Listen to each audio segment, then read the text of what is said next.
A hi guys, welcome back to my channel. It's me crazy Prasanna. ఎలా ఉన్నారు అందరూ? నేను చాలా బాగున్నాను. మీ అందరు కూడా చాలా బాగుండాలని కోరుకుంటున్నాను. ఇవాళ నేను బ్లాగ్ ఏం చేస్తున్నానంటే, నేను ఒక ప్లేస్కి విజిట్ అవుతున్నాను, నేను మా హస్బెండ్. సో చూద్దాం మీ అందరిలో ఎంతమంది ఆ ప్లేస్ విజిట్ అయ్యారు అండ్ ఎంతమందికి ఆ విజిట్ అయిన ప్లేస్ నేను తెలుసో కింద కామెంట్ సెక్షన్లో కామెంట్ చేయండి. అండ్ ప్లీజ్ ఎవరైతే ఛానల్ సబ్స్క్రైబ్ చేసుకోలేదో సబ్స్క్రైబ్ చేసుకోండి. ఎవరైతే ఓల్డ్ వీడియోస్ చూడలేదో ప్లీజ్ వెళ్ళి చూడండి నా ఛానల్ ఓపెన్ చేసి. అండ్ లైక్ చేయడం మాత్రం మర్చిపోకండి. చాలామంది వీడియో చూస్తున్నారు కానీ లైక్ చేయట్లేదు. ప్లీజ్ అక్కడ లైక్ చేయండి అండ్ సబ్స్క్రైబ్ చేసుకొని all bell icon all click చేయండి compulsory. So thanks for watching, bye bye. So finally మేము చెప్పిన ప్లేస్ ఇది గాయస్. ఇది వచ్చేసి బిర్లా మందిర్, మన ఖైరతాబాద్ ఏరియాలో లొకేషన్ ఇది. సో ఆల్రెడీ మీకు తెలిసే ఉంటుంది, చాలామంది విజిట్ అయ్యి ఉంటారు. సో మీలో ఎంతమంది ఈ ప్లేస్కి విజిట్ అయ్యారో ఇక్కడ కమెంట్స్ చేయండి గాయస్. అప్పుడెప్పుడో నేను నార్మల్గా మా ఫ్యామిలీ మెంబర్స్ చిన్న ఉన్నప్పుడు వెళ్తుండే లైక్ అంటే ఎప్పుడు మే 15కి మా మదర్ ఫాదర్ది మ్యారేజ్ డే ఉంటుండే. సో అప్పుడు నేను, మా డాడీ, మా మమ్మీ, మా అన్నయ్య అలా వెళ్ళి అక్కడ టెంపుల్ విజిట్ చేసి అలా వస్తుండే every. So after long long long years తర్వాత మళ్ళీ నేను ప్రసన్న ఈ టెంపుల్కి వెళ్ళాము. నాకు కూడా చాలా మంచి ఎంజాయ్ అనిపించింది. ఇంకా ప్రసన్న అయితే తనైతే ఇంకా చాలా ఎక్సైటెడ్గా ఫీల్ అయ్యి ఇంకా తను లోపలికి వెళ్ళాలి, నేను వెళ్తాను చెప్పి ఇంకా తను మొత్తం ఉరుకుతుంది అలా. ఇక్కడ వైబ్ కూడా చాలా మంచిగా ఉంటుంది గైస్. లైక్ నైట్ టైంలో వ్యూస్ చాలా బాగుంటుంది. ఇక్కడ చూస్తే మీకు మనకి సెక్రటేరియట్ కనిపిస్తుంది, అంత ట్యాంక్ బండ్ వ్యూ కూడా మంచిగా కనిపిస్తుంటుంది. సో ఇలా చాలా మంది వస్తుంటారు ఈవినింగ్ టైంలో. అంటే చాలా మంచిగా ఉంటుంది, పీస్ఫుల్గా ఉంటుంది అక్కడ లోపలికి వెళ్తే.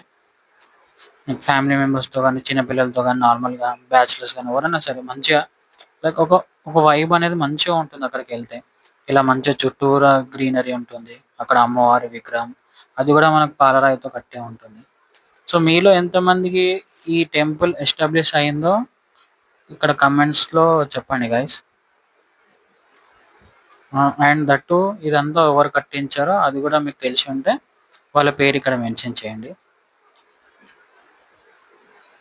సో ఇక్కడ లోపలికి వచ్చేసరికి గైస్ ఇక్కడ మొత్తం మనకి రామాయణం ఉంటుంది. ఆంజనేయ స్వామి ఎలా లంక అంటే లైక్ ఆ సముద్రం దాటి వెళ్ళారు, సీతాదేవిని కలిశారు, అదంతా మొత్తం యుద్ధం అంతా ఇక్కడ ఉంటుంది గైస్. ఇక్కడ వాలి సుగ్రీవుడు కొట్లాట ఫైట్, మళ్ళీ ఆంజనేయ స్వామి సీతాదేవిని కలిసినప్పుడు వనవాసం అక్కడ రామనాసం ప్లేస్లో. అండ్ సీతాదేవి ఆంజనేయ స్వామికి ఆమె ఇస్తుంది కదా గైస్, ఉంగరం ఇస్తుంది అంటే ఇట్లా ఐడెంటిఫై కోసం. అదంతా మొత్తం అంతా ఇక్కడ మంచిగా ఉంది గైస్. మొత్తం రామాయణం పూర్తిగా ఉంటుంది ఇక్కడ రాసి ఉంటుంది మనకి. మీ ఇక్కడికి వెళ్ళండి గైస్, మంచిగా చాలా అంటే చాలా గుడ్ వైపు ఉంది, మీకు మంచిగా ఉండొచ్చు. అండ్ దట్టు దీంట్లో మనకి మంచిగా లోపలికి వెళ్ళంగానే మంచిగా మన దర్శనం కూడా మంచిగా అవుతుంది. ఇంకా అట్లనే కొంచెం కిందికి వస్తే లెఫ్ట్ సైడ్లో మనకి సాయిబాబా గుడి ఉంటుంది గైస్. సో ఇది కూడా మొత్తం పాలరాయితో కట్టింది అంతా. ఎంట్రన్స్లో మనకు వచ్చేసరికి గణేషన్ గుడి ఉంటుంది, దాంతో పక్కకే హనుమాన్ టెంపుల్ ఉంటుంది. సో మేడం గారు కొంచెం భక్తి ఎక్కువ.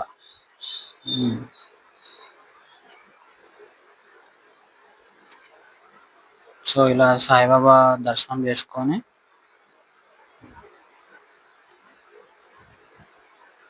ఇంకా అలానే కొంచెం పైనకి వస్తే కాసి మనకి ఇదంతా వ్యూ మంచిగా బాగా కనిపిస్తుంది పైనుంచి. మొత్తం ట్యాంక్ బండ్, సెక్రటేరియట్ అంతా మొత్తం వ్యూ అనేది నైట్ వ్యూ అనేది మంచి ఇట్లా పైనుంచి ఇంకా మొత్తం మంచిగా అనిపిస్తుంది.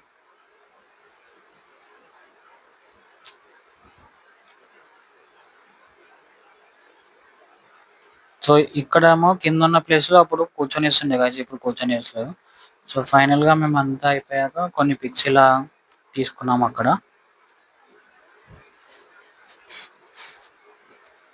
ఈవినింగ్ టైంలో వెళ్తే ఇంకా చాలా బాగుంటుంది గాయస్.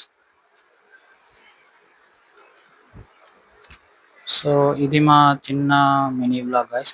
మీకు నచ్చినట్టుంటే like, comment, share and subscribe.